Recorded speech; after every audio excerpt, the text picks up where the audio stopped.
Bueno, empezamos ya. Buenas tardes, bienvenidos. Gracias a todos por estar aquí esta tarde acompañándonos cuando por fin podemos presentar en la Facultad Traza, ya que la última vez, bueno, tuvimos que anularlo en último momento porque fue aquel famoso día del apagón y nos quedamos todos, ¿no?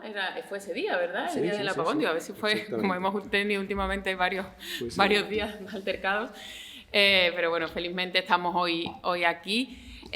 Yo simplemente voy a hacer una pequeña introducción de nuestros invitados de esta tarde, Miguel Ángel, Dálila, y será Dálila la que se encargue de la presentación de la publicación y de la poesía de Miguel Ángel Cuevas, a quien, bueno, sé que todos estamos aquí porque conocemos bien, porque hemos leído y admiramos. Miguel Ángel Cuevas es poeta y traductor, catedrático de Filología Italiana en la Universidad de Sevilla y ha enseñado también en las universidades de Catania y Aquisgrán. Ha realizado ediciones en español de textos italianos de autores como Pirandello, Lampedusa, Pasolini, Consolo o Maraini. Y ha traducido también al italiano a poetas españoles contemporáneos, entre otros como a Valente. Desde 2005 publica su obra poética propia en Italia, siempre en edición bilingüe autotraducida, pero como decía antes, de eso se va a ocupar a continuación Dálila en su presentación. Es además autor de ensayos sobre las relaciones entre la literatura y las artes visuales y colabora con iniciativas expositivas de arte contemporáneo y, bueno, en tiempos recientes ha recibido algunos reconocimientos y premios sobre los que también nos indicará ahora Dálila y por lo que lo felicitamos sin lugar a duda. Como digo, de todo se va a encargar Dálila Colucci. Ella es investigadora Ramón y Cajal de la Universidad de Sevilla, donde se ocupa de la literatura italiana moderna y contemporánea, transculturalidad e intermedialidad poética y bueno, tiene un interesante y largo número de publicaciones dedicadas a estos autores, entre ellas la obra Alias, Antología Translingüe y Poesía Italiana Española Contemporánea, en edición con Leonardo Trapassi, que se presentó aquí hace un par de años. Muchísimas gracias a los dos por estar aquí y, bueno, os paso la palabra y estamos deseando escucharos. Gracias. Bueno, buenas tardes a todas y a todos y muchas gracias a Rocío por esta presentación, por esta introducción y por supuesto muchas gracias al colega y amigo Miguel Ángel Cuevas por contar conmigo para la conversación poética de hoy, en la que vamos a hablar de uno de sus últimos volúmenes de poesía, Traza, que se ha publicado el año pasado, en 2024, para la editorial italiana Ensemble de Roma y que acaba de ganar el tercer lugar en el premio Gozzano, premio italiano de poesía.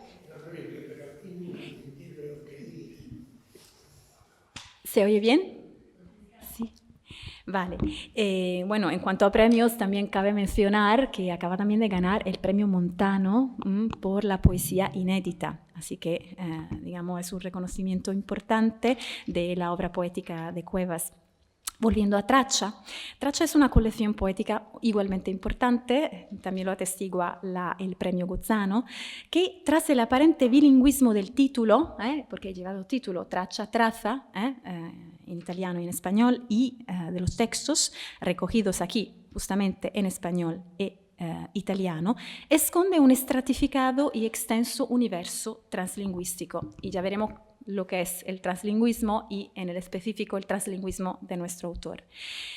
Calificándose como una antología a la vez fragmentaria y completa de la ópera omnia de su autor, de la que he hecho testimonia casi todas las colecciones anteriores, y la voy mencionando así como aparecen en el volumen. Memoria, de 2013, Manto, de 1990, Incendio y Término, del año 2000, Escribir el hueco, 2011, Pietra y Cruda, de 2015, y Postuma, de 2021. Solo faltarían, a ver si no me equivoco, los versos de Silbo, de 2001, Modus de Ridendi, 2014, y Última Fragmenta, de 2017, para completar la riquísima trama de la poesía de Miguel Ángel Cuevas y su especial tendencia autotraductora. Y aquí venimos también al tema del translingüismo. Sabéis que el translingüismo es el fenómeno para el que un autor o una autora escribe en un idioma diferente del idioma nativo por una elección, por motivos culturales, sentimentales, lo que sea. Y es un fenómeno muy antiguo que solamente en época moderna, si nos limitamos a la época moderna y contemporánea, es muy frecuente. Os hago un par de ejemplos. Por ejemplo, la primera versión de Esperando a Godot de Beckett fue escrita por primera vez en francés, o el polaco Joseph Conrad decidió escribir A Heart of Darkness en inglés. Pues en el caso de Miguel Ángel Cuevas, el translingüismo, por supuesto, se verifica con respecto al español y el italiano. El italiano, la lengua elegida para escribir, publicar y, sobre todo, traducir y autotraducir. Como sabéis, Miguel Ángel Cuevas es traductor, lo decía antes Rocío, y de una forma completa y compleja y además muy alta. Solo del siglo XX italiano ha traducido a los grandes, Pirandello, Tomasi de Lampedusa, Vincenzo Consolo, María Atanasio y sobre todo Pasolini, de cuya obra es uno de los estudiosos más conocidos en España y también en el extranjero, y del que ha traducido Ragazzi di Vita, Chavales del Arroyo, segunda edición 2015 por Nórdica, Una vida violenta, también publicada por Nórdica en 2023, y acaba de concluir La impresa de petróleo, que acaba de salir hace un mes, también por Nórdica, y que también preciso, y se presenta mañana a las 7 de la tarde en la Casa del Libro de Viapol. Así que estáis invitados e invitadas a participar. Pues en el ámbito poético, esta traducción tiene un valor, yo diría, más íntimo y vinculante, un vínculo que yo diría lingüístico y humano que suelda al español y el italiano, y tal vez en algunos casos también se podría decir al siciliano, sobre la base de un paradigma que yo definiría circunstancial, en el que la realidad, la imaginación y la extracción verbal se contraponen, se entrelazan y se alimentan mutuamente. Además, a partir de la antología bilingüe 47 fragmenti de 2005, Cuevas publica casi exclusivamente en Italia, y hasta su última antología poética antes de Traccia, Triptych, que ha sido publicada en Francia por la editorial Eliot, lleva poemas en francés y en italiano, por supuesto, pero también, en francés y en castellano, por supuesto, pero también en italiano, ¿vale? El italiano que es básicamente el trait d'union, el término sine qua non, me gustaría decir, sin el cual la traza poética de Cuevas sería incompleta. No podría, para citar directamente de uno de sus poemas, desde o en ella aparecer el rastro, acontecer la huella. Pues siguiendo esta aparente inversión lógica, por la que la huella surge desde o en la traza, me gustaría empezar, si Miguel Ángel está de acuerdo y para que hable de su poesía, del fondo, del final. Porque siempre me parece que es el punto final que más cuenta para quien realiza un trabajo como el del poeta, ¿vale? Porque el trabajo del poeta consiste no tanto en hablar de lo que ha sido, de lo verdadero, sino de lo que podría ser, de lo que habría podido ser, o sea, de lo posible, ¿vale? Y de los poemas de traza de la antología me gustaría empezar con el último, que procede de Postuma y se intitula Envío, y que me parece un conjunto de síntomas poéticas. No sé si Miguel Ángel quiere leer el poema. O... Sí, claro que sí. Claro que sí. Pero antes quiero saludaros a todos, especialmente a Ángel Leiva. Quiero saludar a mi amigo Ángel, que hacía bastante tiempo que no nos veíamos. Ya luego tenemos ocasión de hablar con una copa de vino de por medio.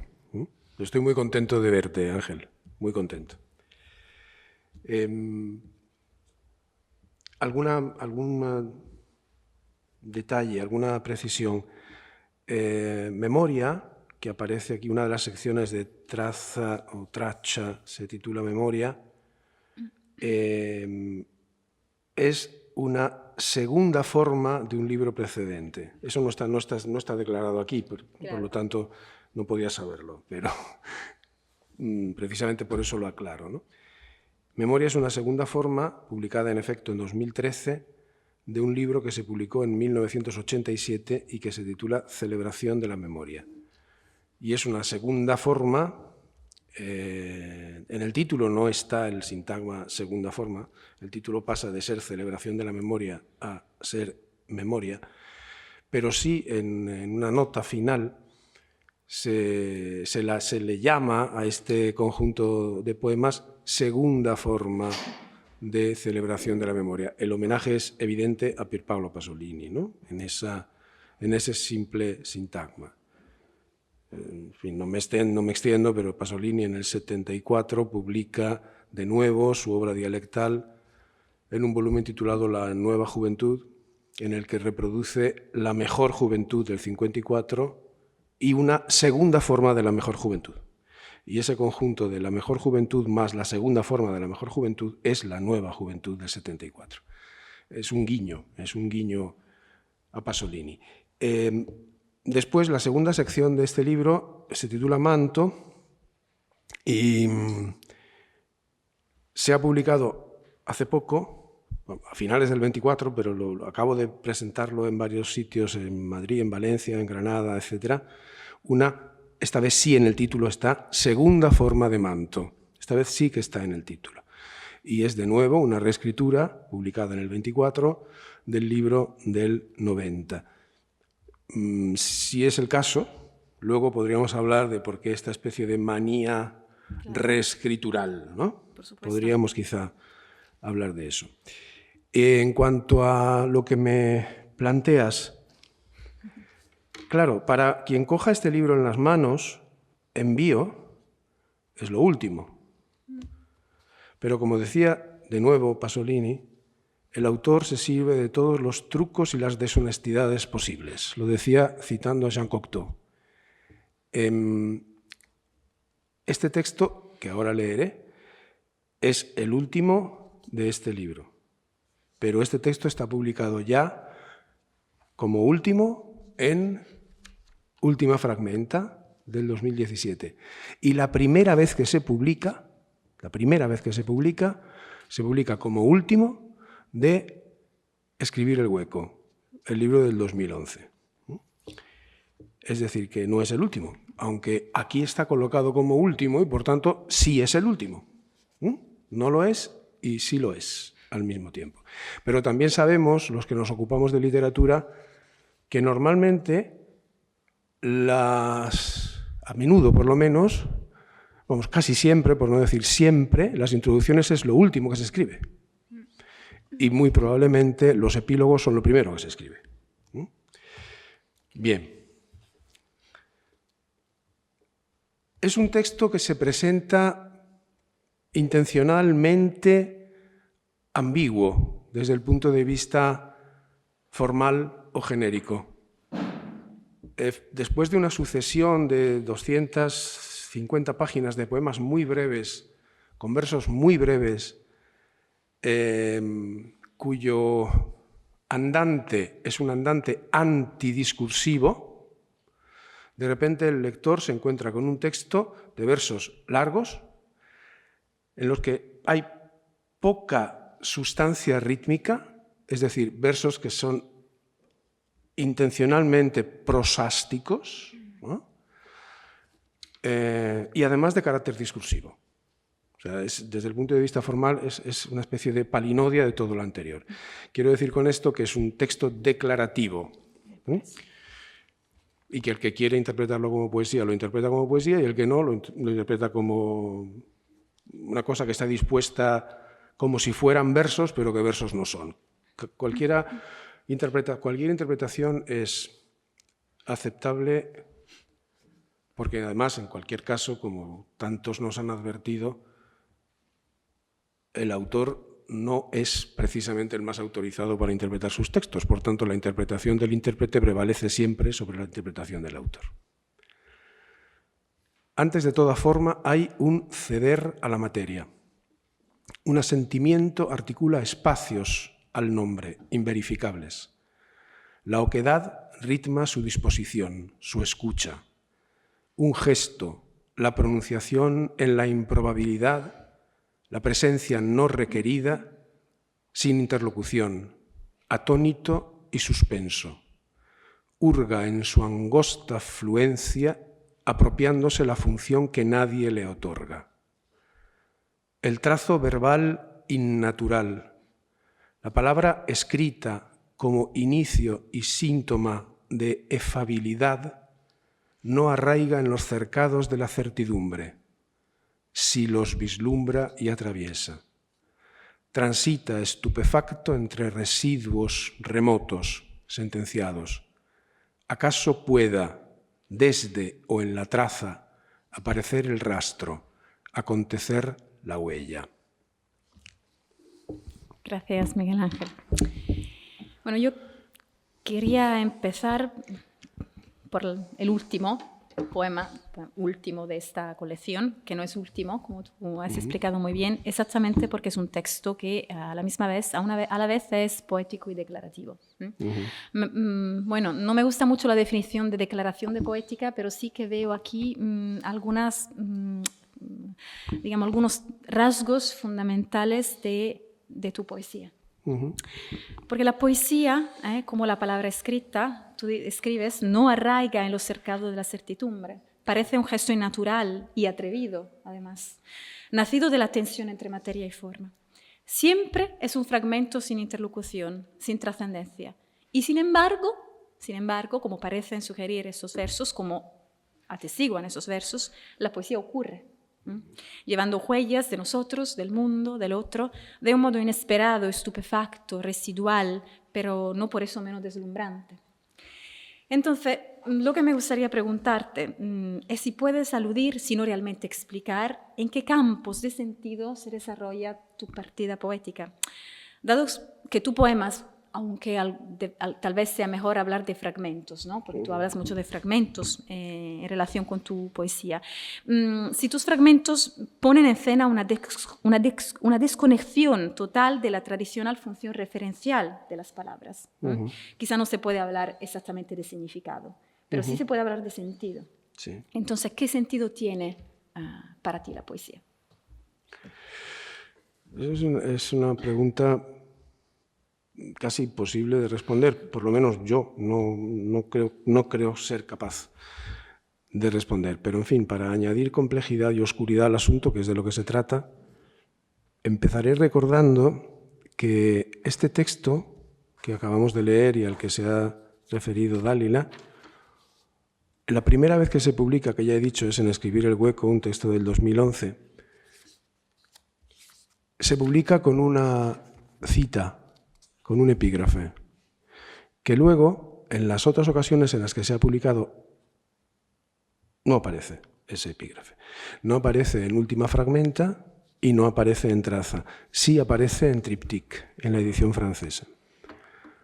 Porque la edición francesa, los editores franceses decidieron publicar, digamos, hacer una especie de edición filológica de los textos de partida, que fueron los textos españoles e italianos, como ha explicado Dálila, porque en efecto yo no concibo mi poesía sin la intermediación de dos lenguas. Aquí, por razones de comodidad, porque la mayoría del público es castellano parlante, leeremos las versiones españolas, a no ser que alguien quiera que leamos algunas versiones italianas. Y también es un asunto sobre el que podríamos luego quizá claro, lo vamos a ver. Profundizar, ¿no? Sobre qué papel juega en la mal llamada autotraducción, porque no es realmente autotraducción, pero luego si acaso lo abordamos, ¿no? Bien, esa cita que abría este texto en su primera edición es una cita de Jacques Derrida, y ya casi con decir solo el nombre del autor estamos sobre el rastro de la traza. Jacques Derrida escribe iluminantemente oscuras páginas sobre el concepto de traza.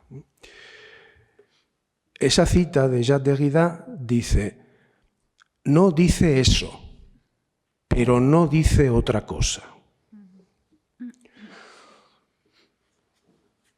Quizá eso es lo que yo podría decir de mi poesía. No dice eso. ¿Y qué es eso?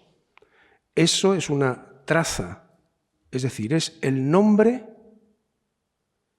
la huella de algo que no existe. La poesía quizá para mí, tiene que ver con eso. Tiene que ver con dotar de sustancia, dotar de presencia a algo que ha dejado en su ausencia una huella. Quizá tiene que ver con eso. Por tanto, mi poesía se mueve siempre dentro del lenguaje.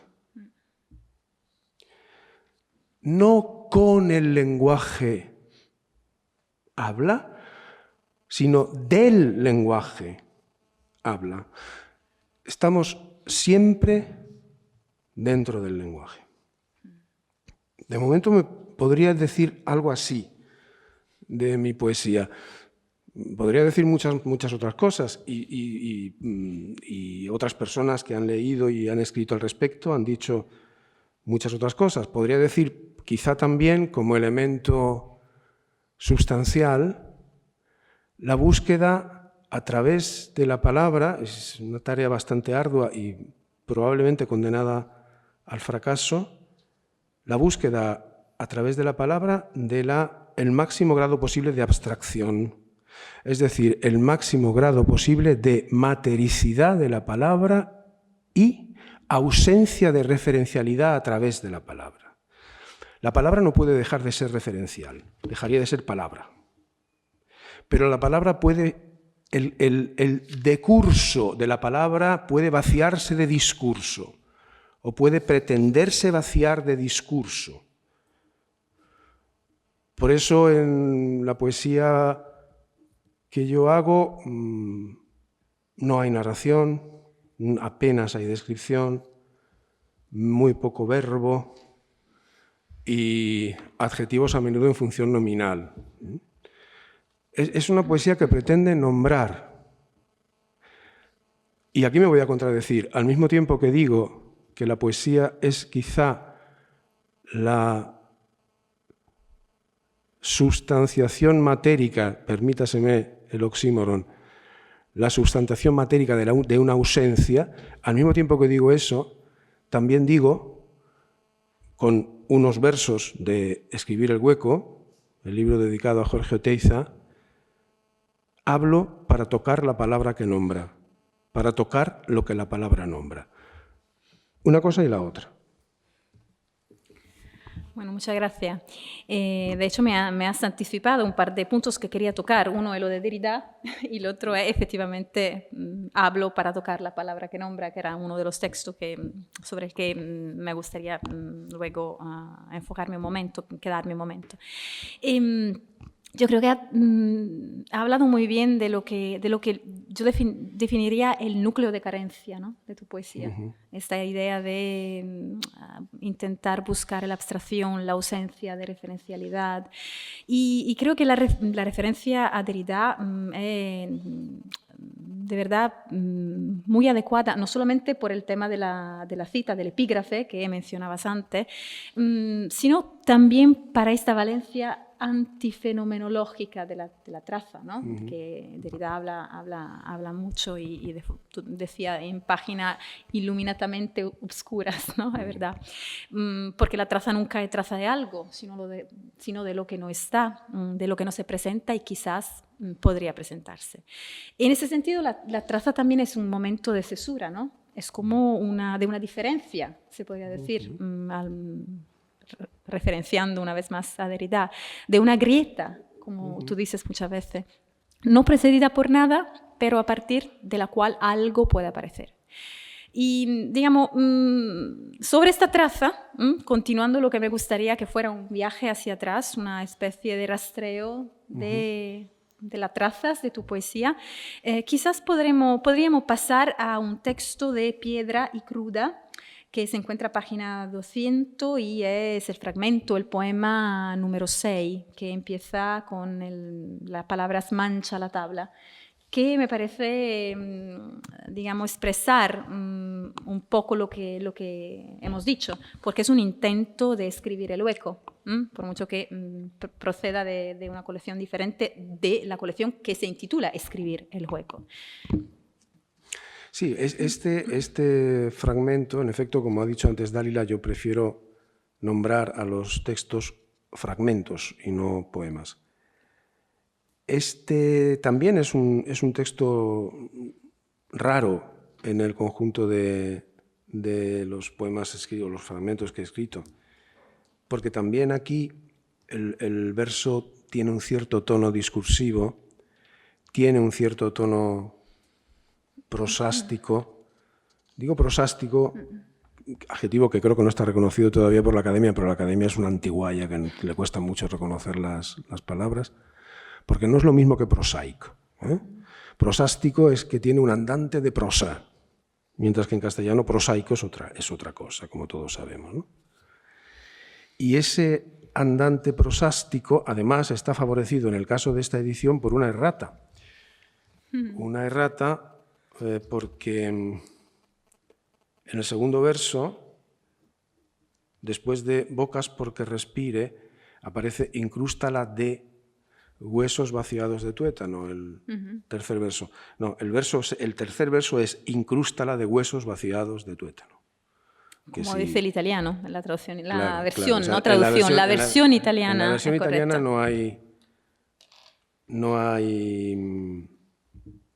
no se da esta errata.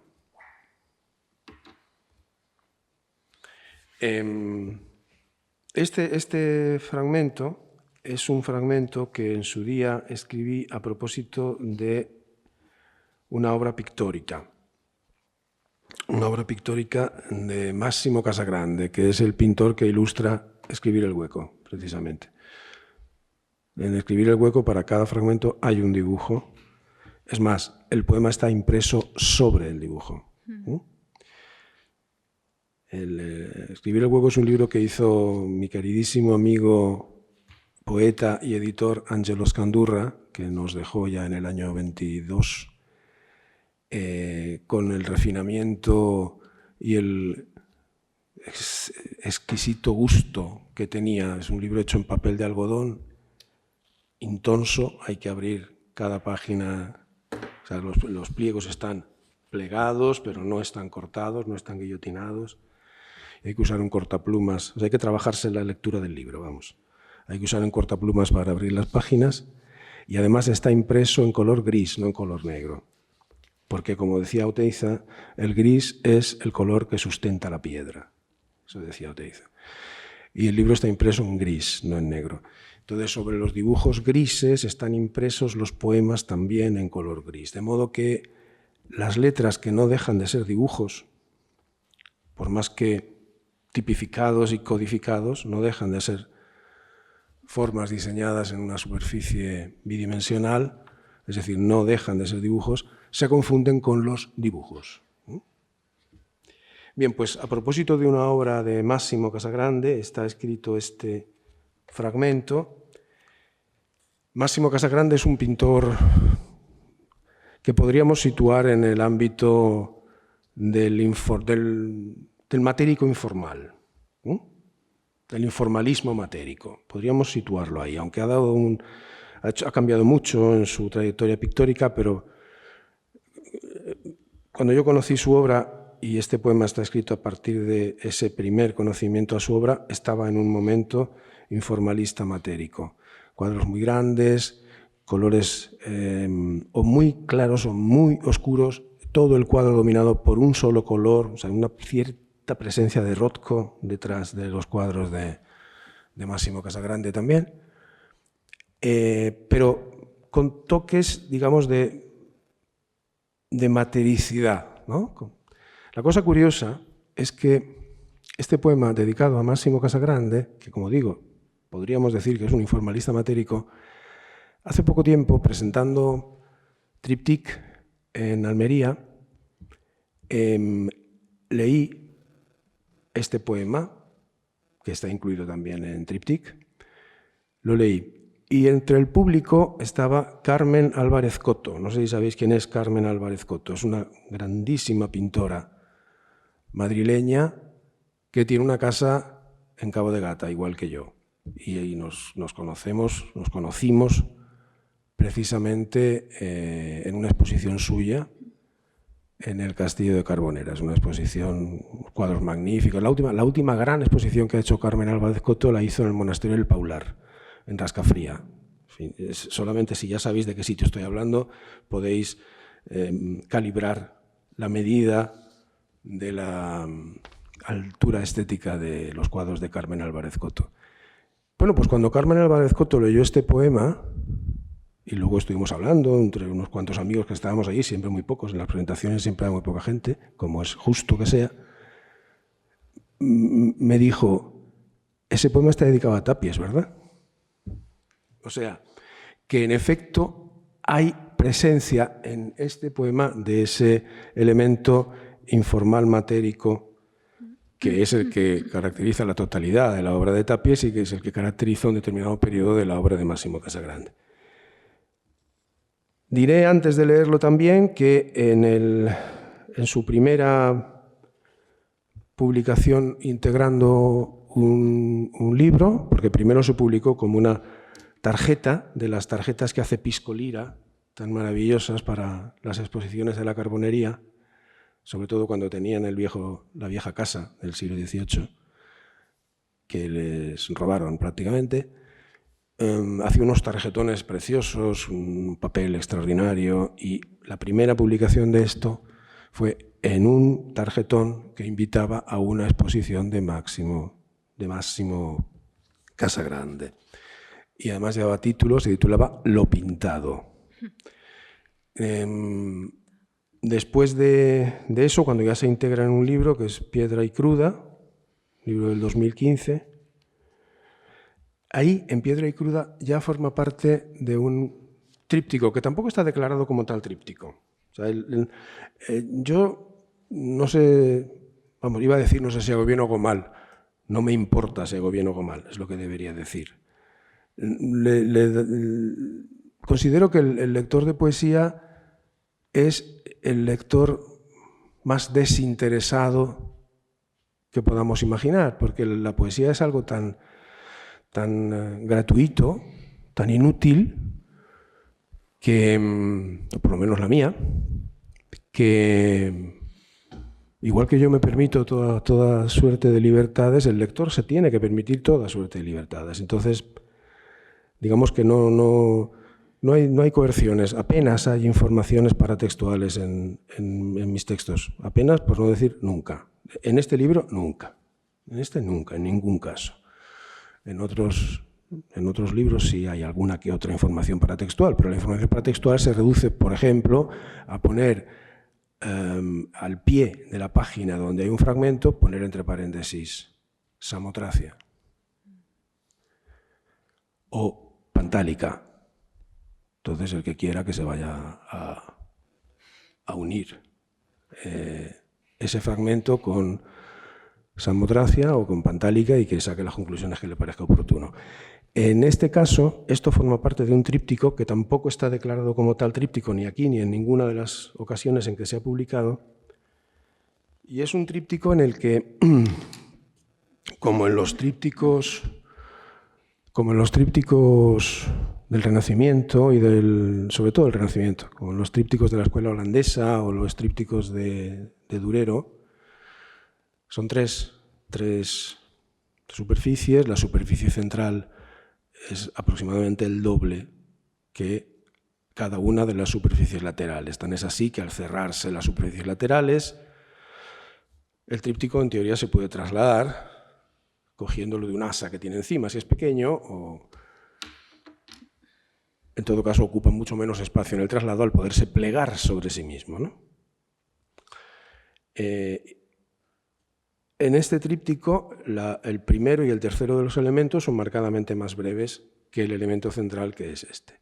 Entonces, en este juego pictórico, la pintura ocupa muchísimo espacio, la pintura y el arte plástico en general, las artes plásticas en general, ocupan muchísimo espacio en mi poesía. En este juego pictórico hay una especie de pequeño retablo, ¿no? Un retablo en forma de tríptico. El panel central es el que vamos a leer ahora, que ya os he dicho es el punto de referencia, es un cuadro de Máximo Casagrande, digamos es el informalismo matérico, y de los otros dos que son los que anteceden en este libro también, no solo en su primera versión en Piedra Cruda, sino también aquí, los que anteceden y siguen al fragmento que vamos a citar.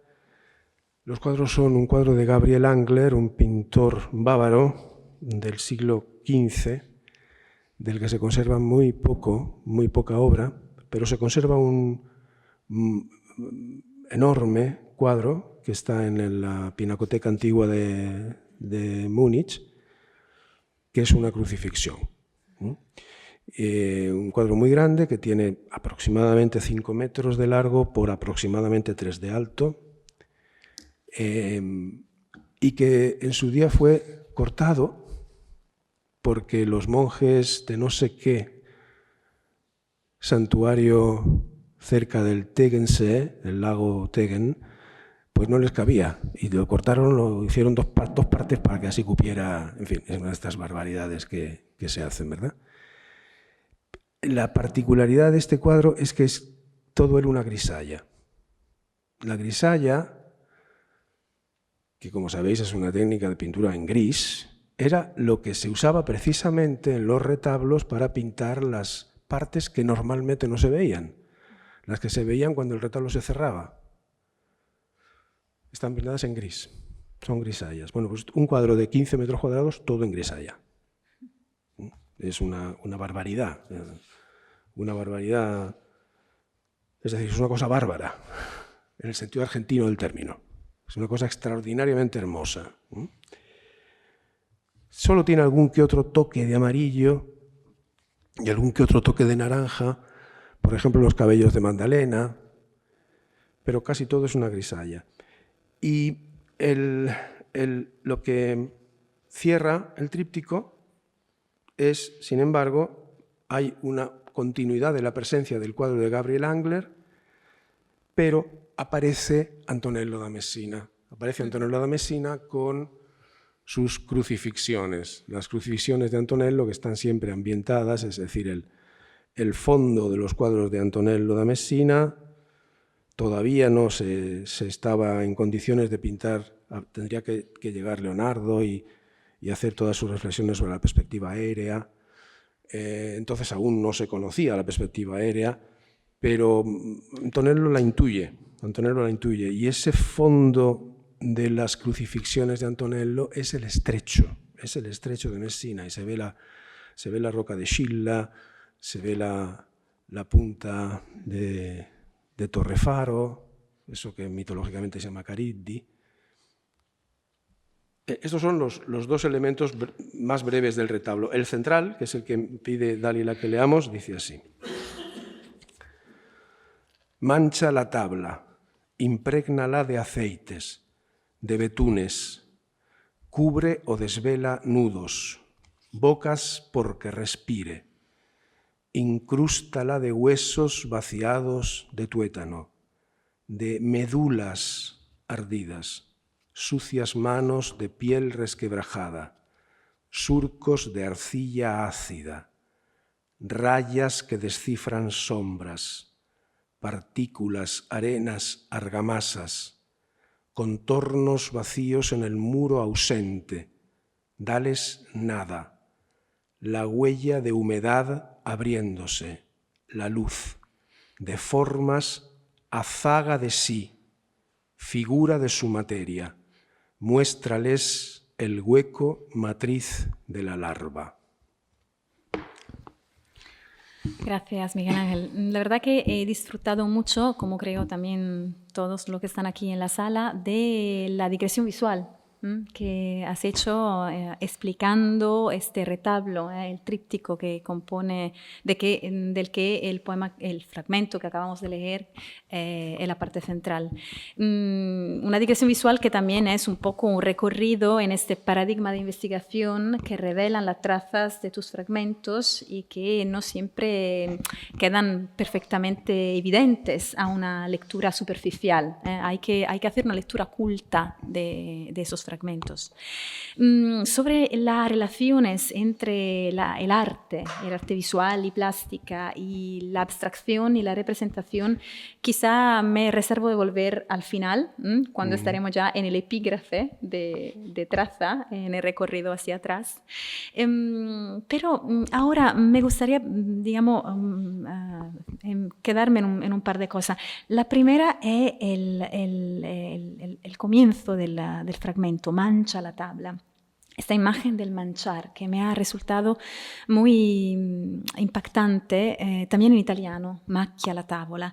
Y la imagen se repite, sí, en un fragmento de Escribir el hueco, que empiezan con manchar lo blanco, macchiare il bianco, alcanzar lo blanco, de sepultar el aire, la cavidad del nombre, nombrarla. Es un fragmento muy interesante a nivel también lingüístico y de disposición de los versículos, porque presenta signos de interpunción particulares, y esa a página 166, y también el fragmento en el fragmento, alcanzar lo blanco, que está también repetido imitado en la versión italiana, macchiare il bianco, raggiungere il bianco, disseppellire l'aria, la cavidad del nome, nominarla. Bueno, primero, si podrías quedarte un momento en la imagen de manchar lo blanco, que es una imagen contradictoria, ¿vale? El blanco no mancha, o no debería manchar, se mancha el blanco, ¿vale? Y también la ruptura, la cesura, la grieta, el hueco que se abre en la palabra alcanzar, en el verbo alcanzar, y en el verbo italiano también raggiungere. Bueno, manchar lo blanco, alcanzar lo blanco, es Malevich. Es Malevich. Es el blanco sobre blanco de Malevich. De sepultar el aire es Oteiza. Escribir el hueco se abre con una cita de Oteiza, que tampoco está aquí, pero vamos, aquí no está reproducido entero, Escribir el hueco, ¿no? En el triptych, que sí que está reproducido entero, está la cita de Oteiza. Una cita de Oteiza que dice: meter una pala en el aire y sacar el aire. Esa es la cita de Oteiza que abre Escribir el hueco. De sepultar el aire. Y digamos, en ese universo plástico y escultórico, que es evidentemente un universo espiritual, el fragmento termina por decir lo que pretende: la cavidad del nombre, nombrarla. O sea, configurado el espacio vacío, habitémoslo. Pero, ¿habitémoslo con qué palabra? La cavidad del nombre, nombrarla, 2 puntos. Aquí en este poemario los signos de puntuación juegan mucho. El último fragmento del poemario,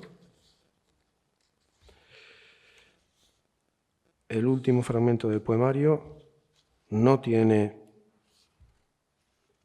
No, el último fragmento del poemario no está aquí. No está aquí en este libro, en esta antología. Pero, en fin, pasa lo mismo que con este. Termina con 2 puntos. Cuando ponemos 2 puntos se entiende que hay algo que tiene que venir después de los 2 puntos. Pues no viene nada después de los 2 puntos. Entonces, el poema se cierra con la traza de una ausencia. Exactamente así, con la traza de una ausencia. Algo que nos invita a pensar que hay algo que no hay.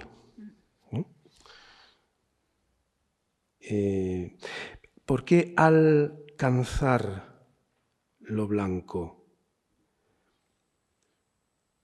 Esta no es la primera vez que...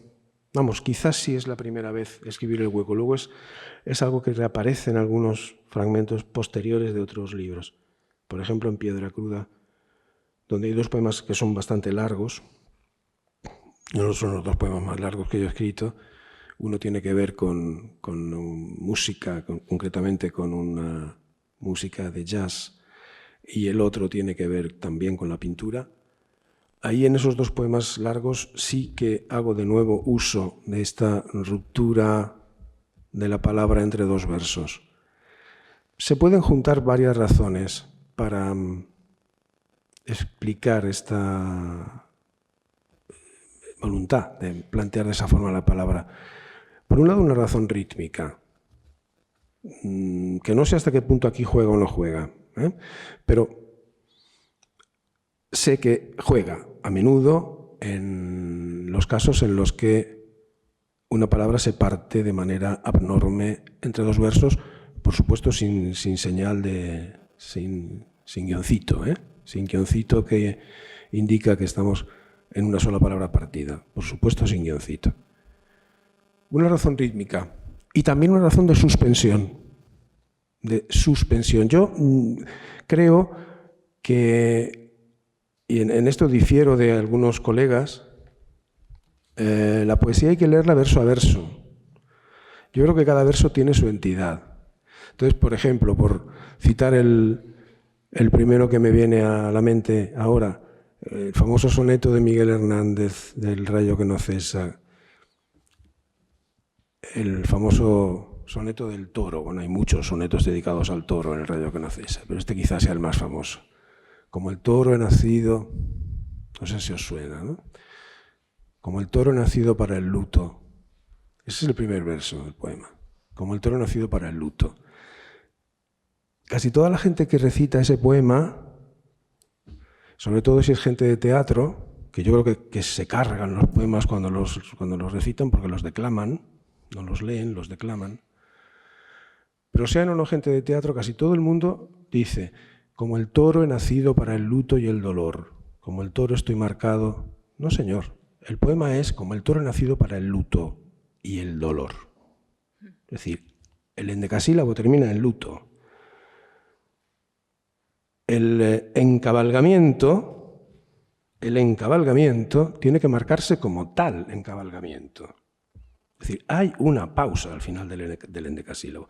Yo tiendo a pensar los versos como entidades que tienen autonomía. Entonces, terminar un verso con una palabra partida es añadir un elemento de suspensión.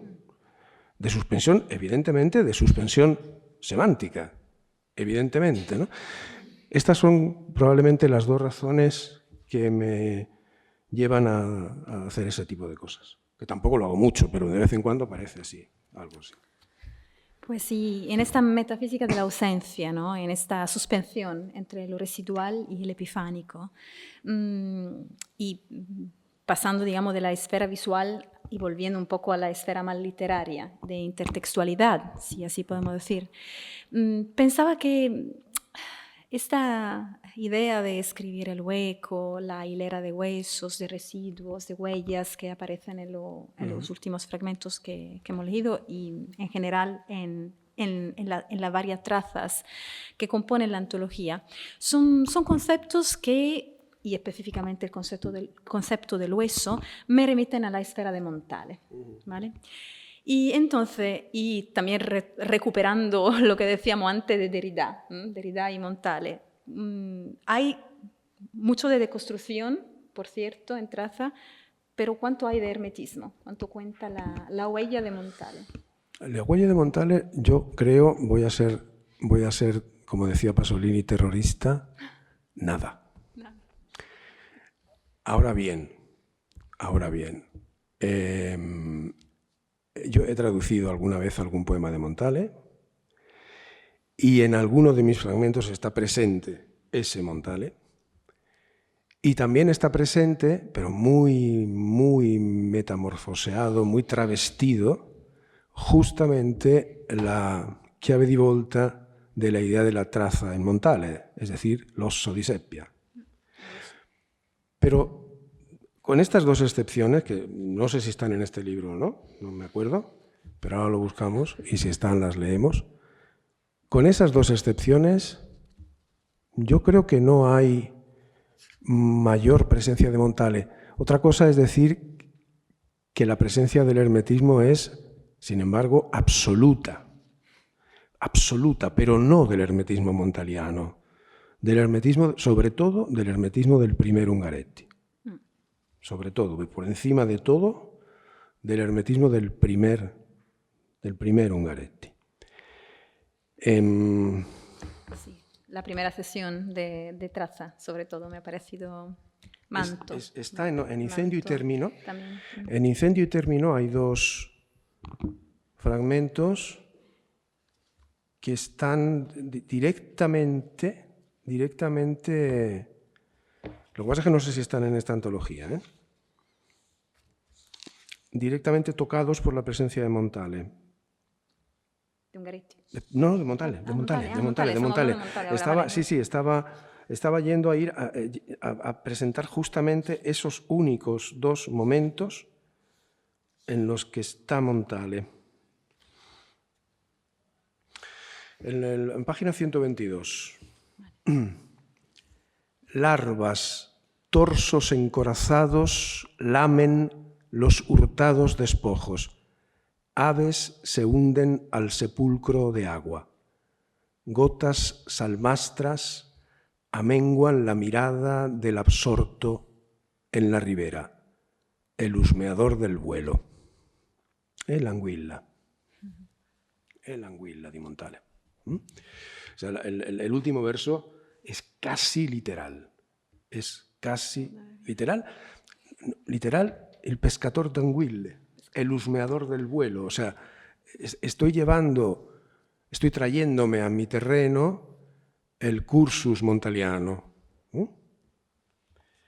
Y hay otro fragmento de este libro en donde también está Montale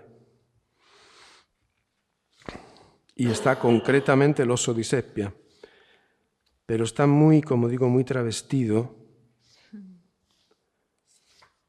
y creo que tampoco está en este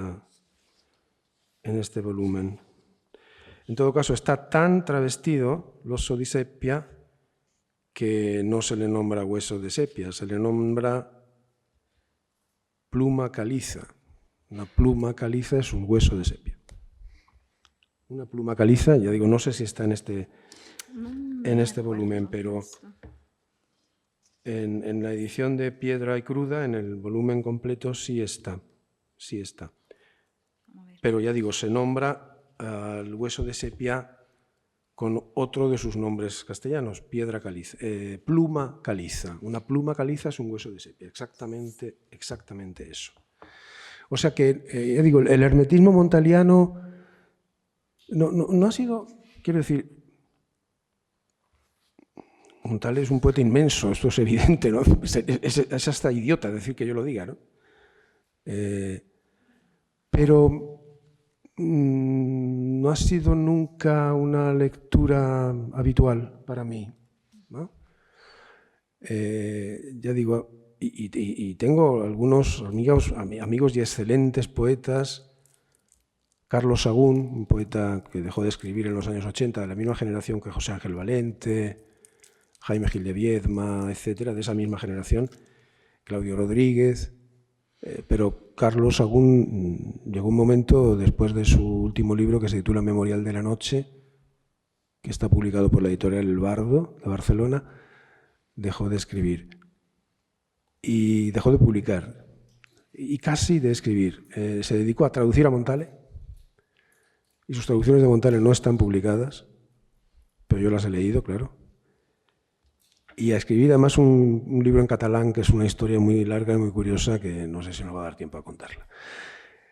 Quiero decir que Montale está muy cerca de frecuentaciones asiduas mías, pero nunca ha sido un poeta, pues voy a decir una especie de, ¿cómo se dice? Sacrilegio, de mi cuerda. Nunca ha sido un poeta de mi cuerda. Sí, Ungaretti. Sí. De hecho, Ungaretti se percibe. Sí. Yo creo que la sesión más ungarettiana de traza Manto, la sesión Sí, de Manto, sí. pero todavía no quiero adelantarme demasiado, luego lo voy a retomar. Me quedaría un momento más entre Piedra y Cruda y Incendio y Término, ¿vale? Que, bueno, tú dices que Montale no es un poeta, claro, es un poeta frecuentado, pero que no tiene una presencia fuerte en Tracha. Sin embargo, yo creo que a nivel lexical, la búsqueda de la palabra y el lenguaje refinado y culto, eso sí me remite mucho como lectora a la esfera de Montal, por mucho que entiendo perfectamente el recorrido textual e intertextual de lo que hablaba. Y sobre el carácter lingüístico y lexical me gustaría quedarme un momento. Porque desde el punto de vista lexical, los fragmentos recogidos en Traza son algo deslumbrante. Hay un uso insistente de palabras comunes, pero también de palabras raras. Hay un uso de la lengua que es verdaderamente total.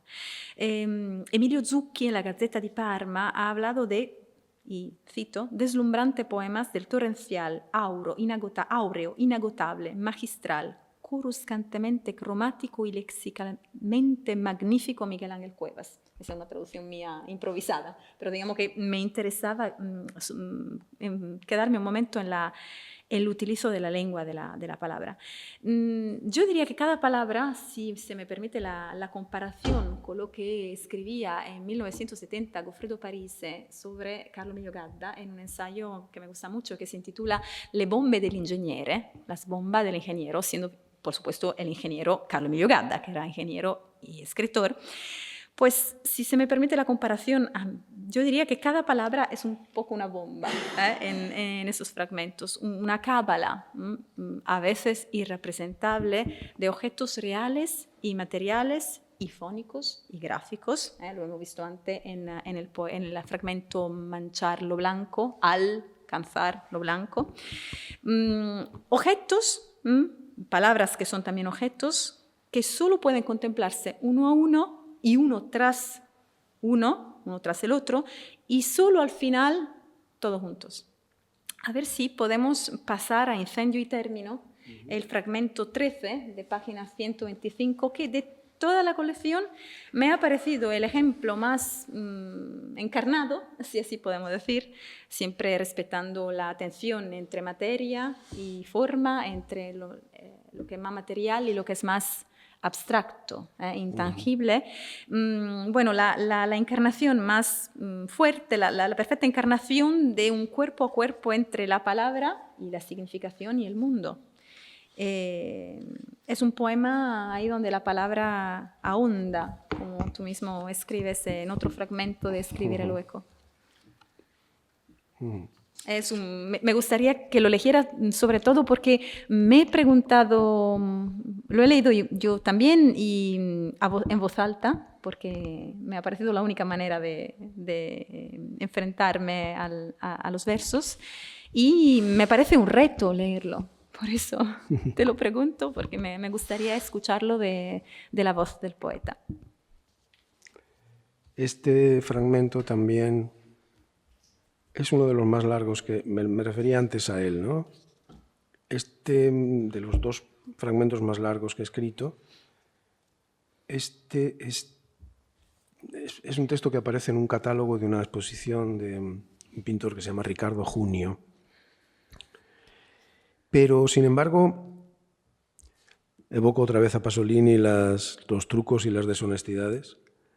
Sin embargo, en el poema no está presente la pintura del catálogo del pintor al que acompaña, sino que está presente sobre todo una pintura de Félicien Rops. Félicien Rops, un pintor belga de finales del XIX, principios del XX, grabador de ambiente, un extraordinario dibujante, equiparable a, nunca me acuerdo bien del nombre, Bretzley, el que hace la edición de los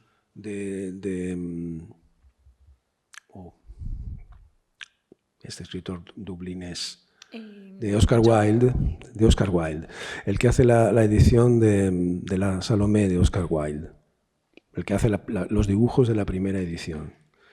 Es de este tipo de pintura, Felicien Rops.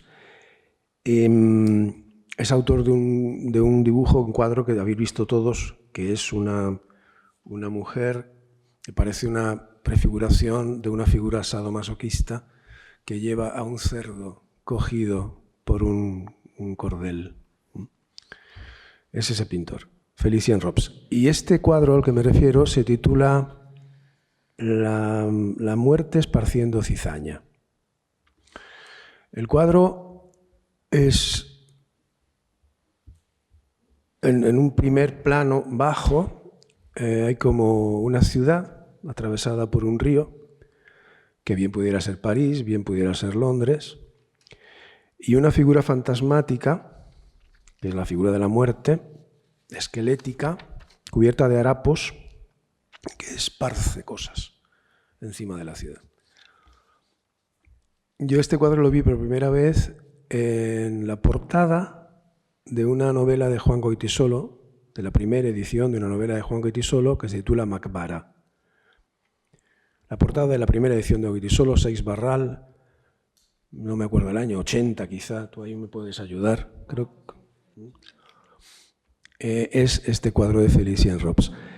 Y un texto sucesivo de Juan Goytisolo, no inmediato a Macbara, pero tampoco muy distante en el tiempo, es una fabulación extraordinaria que se titula Las virtudes del pájaro solitario. Hay un personaje que es una encarnación del SIDA. Estamos en momentos en que el SIDA hace estragos, sobre todo en la población homosexual. Y Juan Goytisolo escribe este texto maravilloso en el que hay un personaje que es algo así como la madame de un lugar de encuentro entre homosexuales, y homosexuales hombres. Y la madame de este lugar de encuentro es una éfrasis perfecta del cuadro de Felicien Rops. Ese personaje es el que aquí se llama la zancuda. En este poema se llama la zancuda. Y en la versión italiana la trampoliera, palabra que dicen que no existe en italiano. Existe il trampoliere. Pues aquí es la trampoliera, en la versión italiana. Es un poema de versos breves, no tienen ni un solo signo de puntuación. A veces se juega intencionalmente con la ambigüedad entre la tercera persona del singular de un presente indicativo y la segunda persona del singular de un imperativo. Se juega intencionalmente con esa ambigüedad. Y también hay palabras cortadas entre verso y verso.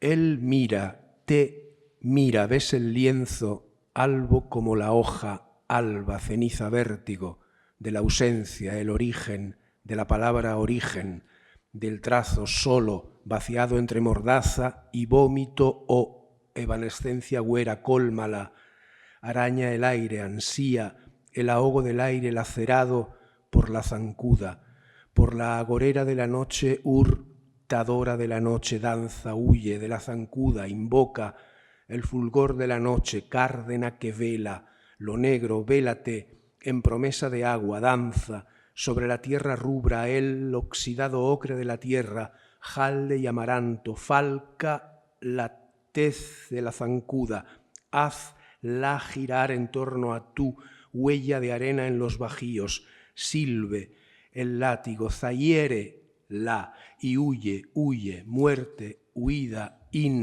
violada dádivas y lanzas, furioso redes fuera del cercado. Gracias. Verdaderamente, la palabra honda.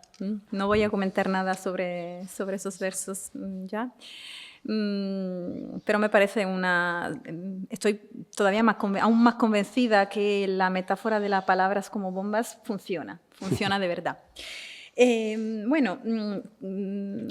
Insistimos un poco en el ámbito de las palabras, del uso de las palabras. Yo he dicho antes que los fragmentos me reconducían a Montale por la elección de palabras cultas, los neologismos, ahora acaba de mencionar la trampoliera, y también se podría hablar un poco no tanto de la autotraducción, sino de la reescritura en italiano de sus poemas, si te parece. Y en conexión con este tema, también una recognición del uso general de las palabras más sencillas, si así se puede decir, junto a las palabras cultas, palabras sencillas que me parece se repitan insistentemente en los fragmentos. Y por la mayoría son palabras que atestiguan una unión entre la especie humana, el hombre, el poeta quizá que escribe, y los elementos naturales. Las palabras más sencillas que más se repiten en los fragmentos tienen que ver con la naturaleza. Fuego, cuerpo, alveo, silencio, piedra, agua. Y eso lo notaba también Giuliana Adamo en una reseña publicada en Quaderns d'Italia. Y entonces me preguntaba, ¿qué valor tiene la naturaleza en tu poesía y cuál es su naturaleza? Digamos, ¿qué relación hay entre la poesía y la naturaleza también a través de la elección de las palabras? Pues no sé muy bien qué decir. No sé muy bien qué decir. Podríamos, si quieres, pasar directamente. Hay un elemento, no, vamos a ver. Hay un elemento, sobre todo pétreo, llamativamente presente en lo que escribo. Y creo que también hay otro elemento, que también es un elemento natural, que es un elemento luminoso. Yo creo que la luz y la piedra juegan un papel muy marcado. Pero, curiosamente, y esto es una cosa que no tenía yo pensada, que estoy pensando ahora mientras la voy a decir. Curiosamente hay una especie de inversión en el uso de estos elementos. Es decir, el uso tradicional de la luz en literatura es un uso simbólico. La luz en literatura siempre es símbolo. En pintura no. En pintura la luz es materia. Es lo que hace posible la visión. Mientras que la piedra, en literatura, es muy normalmente, por supuesto que hay extraordinarios textos en los que la piedra está cargada de elementos simbólicos, pero en muchos textos en literatura, la piedra es piedra. Y se acabó. En mi poesía es justo al contrario.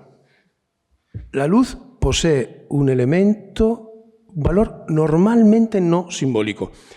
Normalmente, vamos a ver, yo ahora estoy intentando contestar con cierto garbo a la pregunta que me ha planteado Dalila, y repito, pensando al mismo tiempo que lo digo, no es una cosa que yo hubiera pensado antes, pero me parece que normalmente la luz en mis versos no tiene un sentido simbólico. Es más, en general, el sentido simbólico común de la luz es algo que me desagrada profundamente. Lo cual no quiere decir que no haya momentos en los que sí, que también se recurra a ese valor simbólico de la luz. Por ejemplo, en el librito que ha publicado Giovanni Miraglia sobre mi poesía, el título es un verso y se titula De lo hondo otra luz. Y ahí, en ese verso, de lo hondo otra luz, aparte del valor descriptivo, estamos hablando de un fondo que en italiano se podría decir fondale, que en castellano podríamos decir fondo, pero que en ese fragmento concreto yo lo llamo en catalán fondaria. Estamos hablando de un fondo acque, un fondo equoreo o acuoreo, como decía Vincenzo Consolo, un fondo de agua.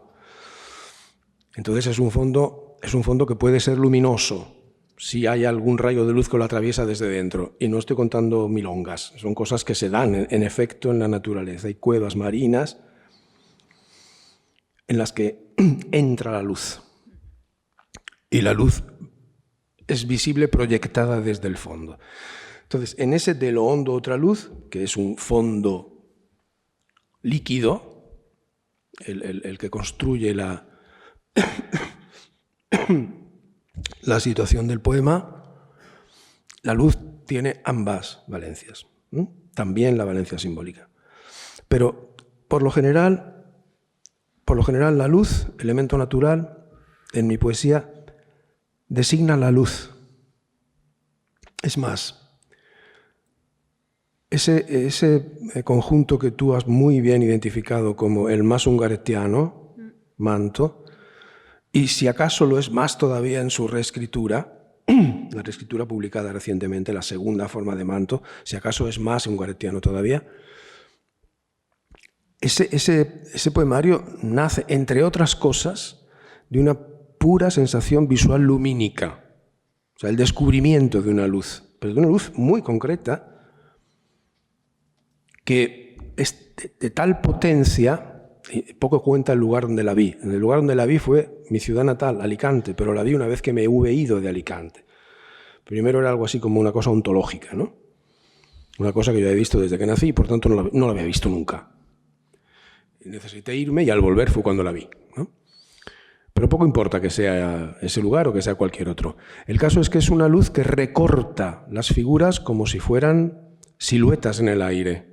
Las recorta, es de tal violencia, de tal limpidez, que recorta con absoluta precisión las figuras. Esa es la luz que suele presentarse en mi poesía. Y sin embargo la piedra está siempre llena de, siempre, profundamente cargada de valores simbólicos.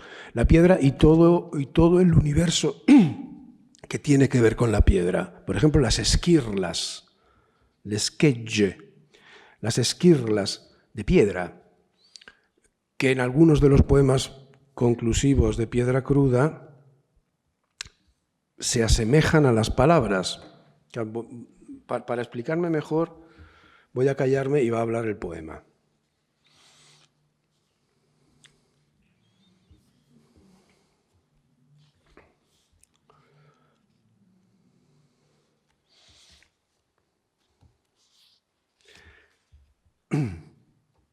Rasguñar la argamasa. Rasguñar la argamasa. Página 226, por si alguien. Rasguñar la argamasa. Horadar en el nombre la pétrea matriz. Acechar el silbido de la esquirla. El eco de la lastra desgajada. O sea, la piedra aquí es una palabra. Es una palabra que se está desmembrando, pero que se está desmembrando violentamente, lanzando esquirlas.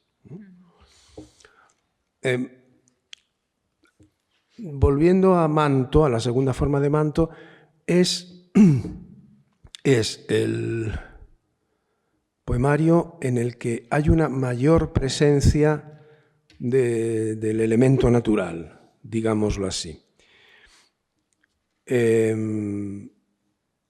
¿Por qué? Porque hay una presencia bastante obvia de lo magmático, que luego reaparece también en Póstuma, en el último poemario, en una sección que se titula La isla exhausta.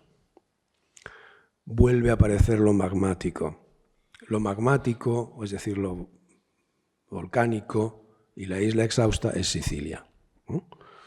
Es una tierra en la que creo que puedo decir sin que ningún siciliano se ofenda que es mi tierra, ¿no? En Manto está muy presente el volcán. Está muy presente el volcán. Está muy presente las coladas lábicas etneas, la Shara. Y esa presencia magmática vuelve, como digo, en Póstuma. María Atanasio, que tendréis ocasión de conocer porque vendrá dentro de un par de meses o tres aquí a presentar su último libro de poemas. María Atanasio escribió el epílogo de 47 frammenti, que yo luego le pedí permiso para reutilizar, esta vez traducido al castellano, como prólogo de la segunda forma de memoria, el libro del 2013. Y en ese prólogo María habla de una palabra que ella dice que es al mismo tiempo magma y fragma, magmática y fragmentaria, magma y fragma, es decir, lava. La lava es eso, ¿no? La lava es eso. El elemento natural está presente, desde luego, de ese modo. Sí, por favor. Ay, ya está. Ya lo he hecho. Sí. ¿Quieres hablar un momento, como estamos hablando de manto y de la segunda forma de manto, del tema de la reescritura? De que, sí. Bueno, sin prisa. Bueno, sin prisa, pero con un poco de prisa. Porque bueno, también podemos parar si quieres. Se va haciendo tarde. Se va haciendo tarde, claro. No, yo estoy encantado hablando contigo de. Bueno, me faltan un par asuntos. de puntos y ya creo que voy terminando. Remontamos por lo menos al epígrafe vale. de la. El asunto de la reescritura. El asunto de la reescritura, que es una cosa en la que hay gente que se extraña, pero que no es nada nuevo en el mundo de la literatura, ¿no?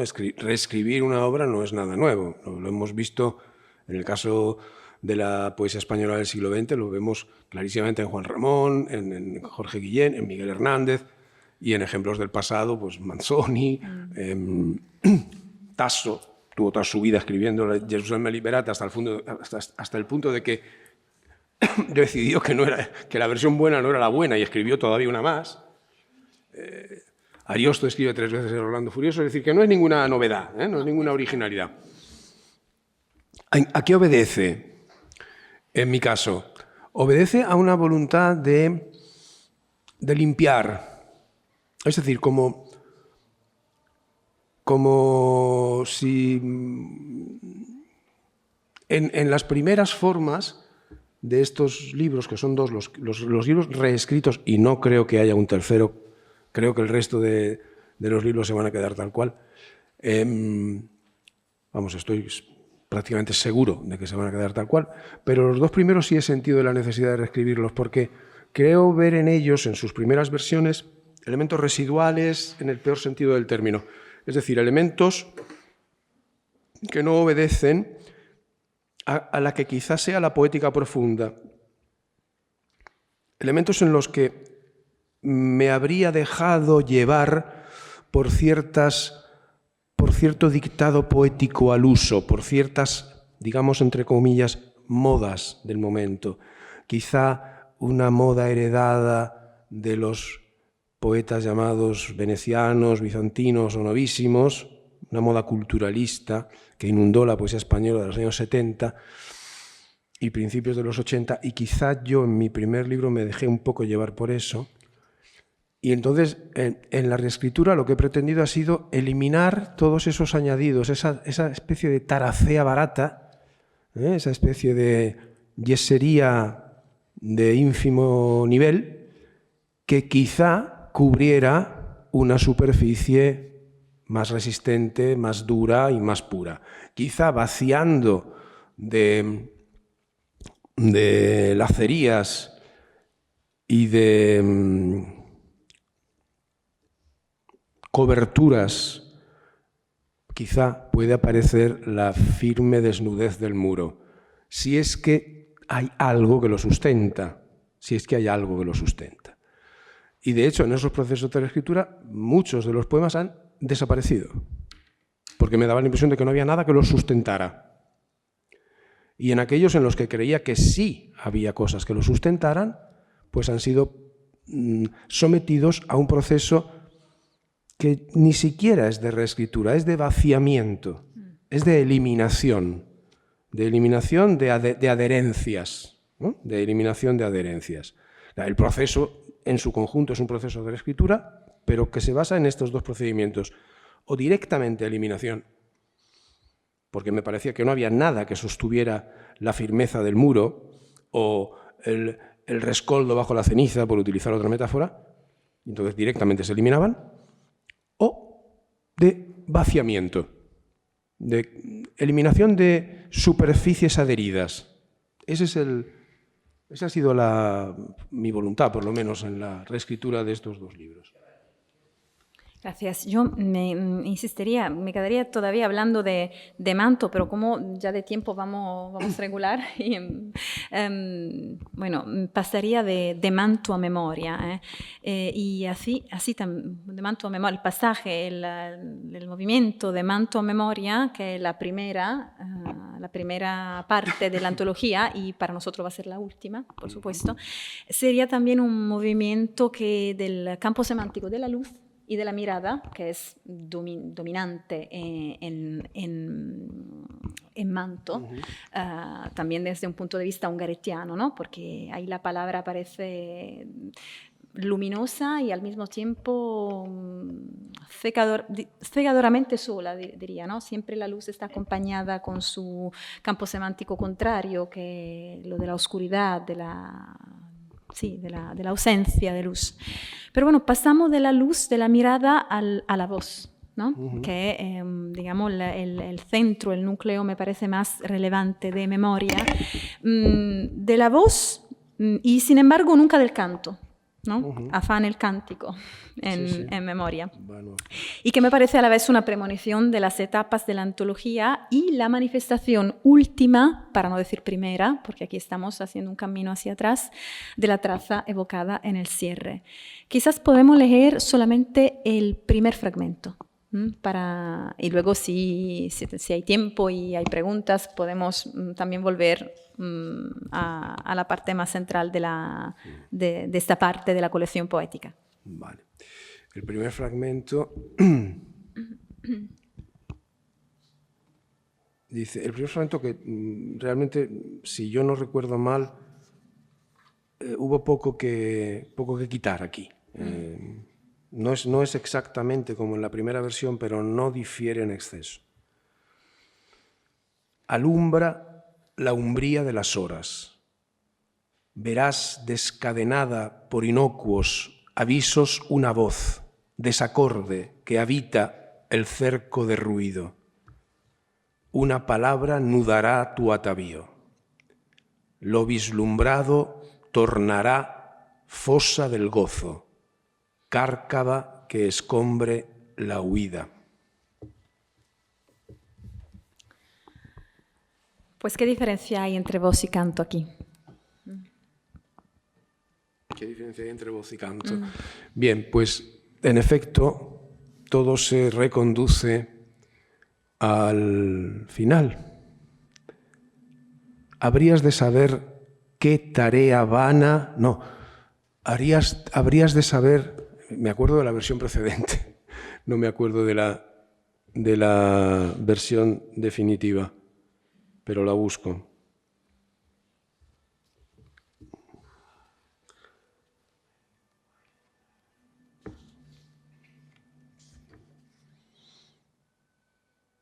Habrías de saber cuán vano afán el cántico y proclamarlo a la hojarasca de la estación cruel, al ciego olvido. La voz es voz. El canto es articulación de la voz.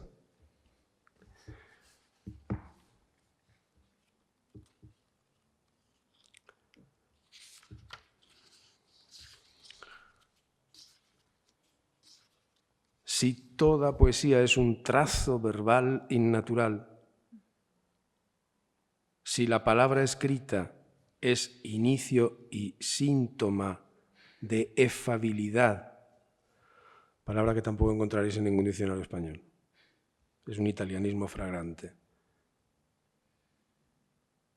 que no arraiga en los cercados de la certidumbre y ni siquiera sabemos si la palabra los vislumbra, esos cercados. La idea de cerco está muy presente en toda mi poesía, como te habrás dado cuenta. Reduzcamos la palabra a su articulación mínima, a la voz, y olvidémonos del canto. En el canto, el elemento innatural, consustancial, creo, a la expresión poética, se desencadena de manera, para mí, insoportable. Para mí, insoportable. Y por eso voy buscando la mínima inmediatez de la voz y no el despliegue en el canto. Algo así te podría contestar. Pues gracias. Voy concluyendo, ¿no? Quizás esta preferencia acordada a la voz y no al canto tenga que ver también con esta constante indeterminación poética que también remite a la indeterminación de la vida que emana de tus fragmentos. Y en esta traza me gustaría terminar con la última etapa de este viaje hacia atrás, que es el epígrafe de traza misma. El epígrafe, tanta urna. Tanta urna, que es, digamos, el terceto final, bueno, el comienzo, el ataque del terceto final, las dos primeras palabras del terceto final del soneto de Góngora al sepulcro del Greco. Y bueno, es que solamente dos palabras que sin embargo tienen el poder de sintetizar, de aludir, de hacer referencia a todas las trazas de esos fragmentos, el tema de la mirada, de la luz, de la indeterminación, de la carencia y sobre todo de la relación quizá imposible entre arte, abstracción y representación, o si lo prefieres, entre arte, estudio y naturaleza.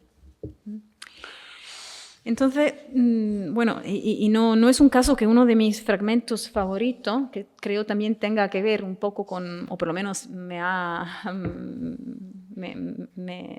reconecta, me hace pensar a la importancia de esta epígrafe, sea el fragmento que empieza con "no sé dibujar un caballo".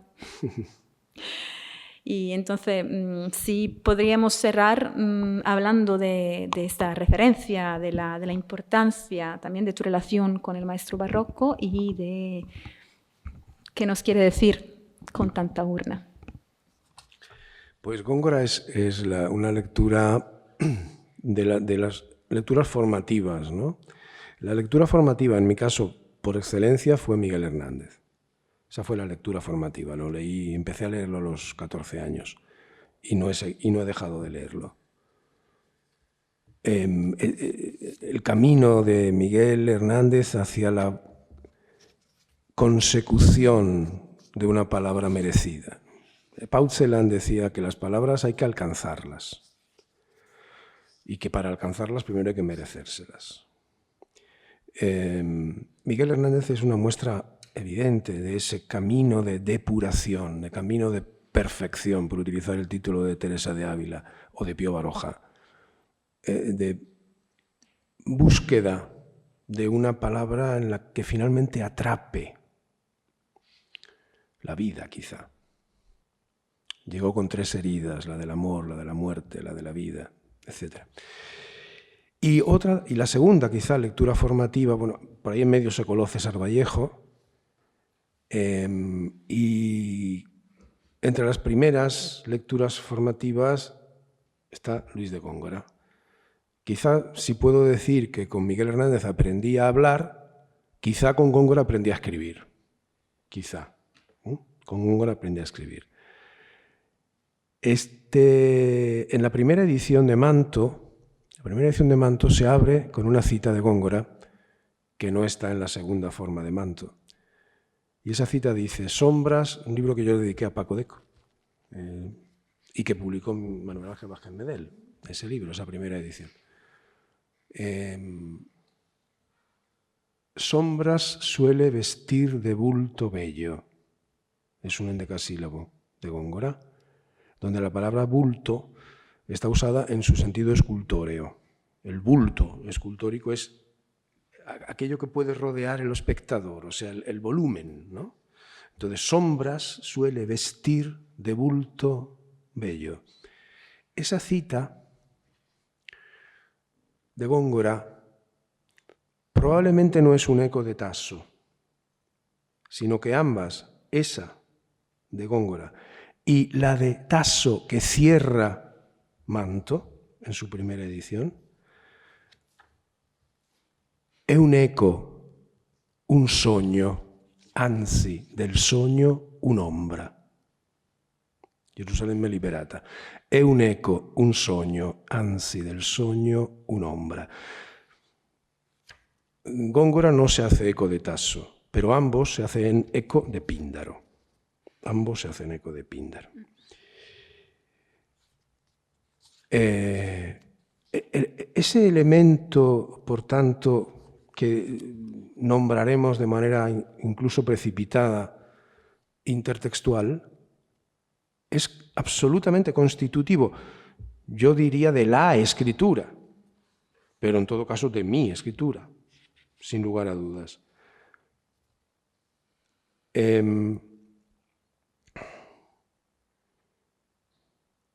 Iba a decir algo más que se me ha escapado, en este momento me he perdido. Tanta urna, como tú has perfectamente identificado, es el verso número 12 del soneto para el sepulcro de Domenico Greco, que Antonio Machado decía que era el mejor soneto que se había escrito en lengua española. Tanta urna, a pesar de su dureza, lágrimas beba, y cuanto suda olores, corteza funeral de árbol sabeo. Ese es lo que dice el terceto final. Tanta urna, en ese soneto, ese tanta es un italianismo. Quiere decir tamaña urna. Urna tan grande, ¿no? Tamaña urna.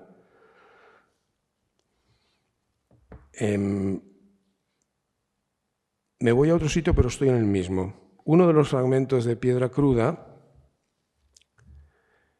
en el que yo he querido evocar la visita de Celan a Heidegger después del Holocausto. Sabemos que Heidegger nunca terminó de irse de un infame lugar de la muerte, nunca terminó de irse. Pero Celan, que en fin, también sabemos que pesó sobre él la hipoteca del Holocausto durante toda su vida, su familia masacrada, al final acabó suicidándose él mismo. Celan no podía dejar de reconocer el extraordinario valor intelectual de Heidegger. Un valor que, por otra parte, algún discípulo de de Jacques Derrida, Henri Mechonic, ha llamado el nacional esencialismo. En fin, de la parte de los juegos de palabras, Paul Celan va a visitar a la casa de la Selva Negra a Heidegger y le falta una palabra a Celan, le falta oír una palabra de boca de Heidegger. Palabra que no sabemos cuál es porque Heidegger no la dijo. Pero ese gesto que Celan, judío, masacrado, esperaba de Heidegger, no tuvo lugar. El fragmento mío dice: ¿cuál la palabra que adviene de la condena para la muerte? Somos seres condenados a la muerte, Heidegger. ¿Y cuál es la palabra que adviene de esa condena? Él no la dijo. Quizá todas estas palabras no sean más que una tamaña urna, es decir, un sepulcro. Ese es el sentido. Bueno, no creo que pueda haber mejor conclusión. Me gustaría detenerme sobre muchísima otra cosa, pero no se puede, creo, concluir de mejor forma. Así que no sé si, de principio, quiero agradecer una vez más a Miguel Ángel Cuevas para el tiempo y la conversación poética que nos ha dedicado hoy y por supuesto, si hay preguntas del público. Bueno, gracias. Yo sí tengo una pregunta, porque al escucharte explicarnos cómo has ido haciendo esa reescritura de algunos de los libros, pensaba también en la mal llamada autotraducción que hemos dicho, es decir, en las versiones o español o italiano, no sé si unos están escritos en un idioma o en otro antes o no, y si en ese volcado también hay una reescritura al elegir una lengua u otra. Sí. La cosa surge a partir de 2005, lo cuento muy rápidamente, cuando mi querida amiga Josephine Pace, poeta y editora de Caltagirone, me llama por teléfono en marzo y me dice: quiero publicar una antología de tu obra. Yo había publicado a esas alturas 3 libritos, Celebración de la Memoria. Ya estaba escrita Memoria, la segunda forma, pero no estaba publicada todavía. Entonces, digamos, Memoria, Manto, que no estaba en su segunda forma, le faltaba mucho tiempo todavía para llegar, e Incendio y Término, que es un libro publicado en el año 2000, en cuyo título hay un homenaje a Gabriel Miró, que es otro de esos escritores con los que también he aprendido a hablar, a escribir y a ver el mundo, ¿no? Y le dije: qué bien, gracias, encantadísimo. ¿Y cuándo la quieres sacar? Y me dice: la quiero sacar antes del verano. Estábamos en marzo. Para presentarla en Caltagirone, en un festival, en junio. Digo: tan rápido, ¿y quién la va a traducir? Y me dijo: tú. Entonces, ese es el momento en que yo empiezo, por atender la invitación de una amiga, empiezo a traducir, ahí sí que es traducirme a otra lengua. Pero a partir de ese momento, ya mi acercamiento a la escritura ya es desde las 2 lenguas. Todo lo que yo escribo a partir de entonces, prácticamente de modo no inmediato, pero casi, escrito en castellano, normalmente, con alguna excepción, pero escrito en castellano en su primera versión, pero casi enseguida decido verlo desde la otra orilla. Verlo desde la otra lengua. Por eso digo que no son traducciones, son versiones, en el sentido en el que una determinada sustancia se vierte en otra. Una determinada sustancia fónica y semántica se vierte en otro molde fónico y semántico, ¿no? Entonces, esto permite ver, en mi caso, al principio sobre todo, me permitía ver la forma castellana desde su forma italiana. Y muy a menudo la forma italiana terminaba por modificar la forma española. Es decir, hay un intercambio permanente hasta el punto de que a veces yo mismo no sé muy bien cuál es el original y cuál es la traducción. Y por eso prefiero hablar ni de original ni de traducción, sino de texto originario y versión, precisamente por eso, ¿no? Ese proceso es el proceso que a partir de ese momento se impone, como el modo en que yo me acerco a la escritura, es que me acerco así. Digamos que esa posibilidad me ha permitido ver, pues me ha permitido, por ejemplo, ver la fluencia que hay entre ambas orillas. Si la poesía puede ser en algún momento una voluntad de atrapar la fluencia del sentido, pues yo intento ver ese sentido fluir desde las 2 orillas, desde 2 orillas. Y probablemente eso me hace percibir de manera aguda la inaferrabilidad última del sentido, porque ni aquí ni aquí, desde ninguno de los 2 lugares se termina por aferrar enteramente el sentido, ¿no? Y ese es el significado de los 2 puntos que abren un vacío, que abren una ausencia, etc. Últimamente estoy escribiendo en italiano y de momento no tengo intención de traducir al español lo que escribo en italiano. Ya veremos qué ¿Qué pasa? Pues sí, como decía Darina, si hay alguna cuestión, y si no, pues vamos un poco a la misma pregunta. ¿Cuándo ha empezado el diálogo? Exactamente cuando yo te conozco este momento, además he conocido también gracias a ti, Josefina. Entonces, efectivamente, ha sido gracias a tu tierra de adopción. La mia terra d'uomo, como decía Leonardo Sciascia, traduciendo José María Valverde. La mia terra d'uomo. Sí. Bueno, pues muchísimas gracias.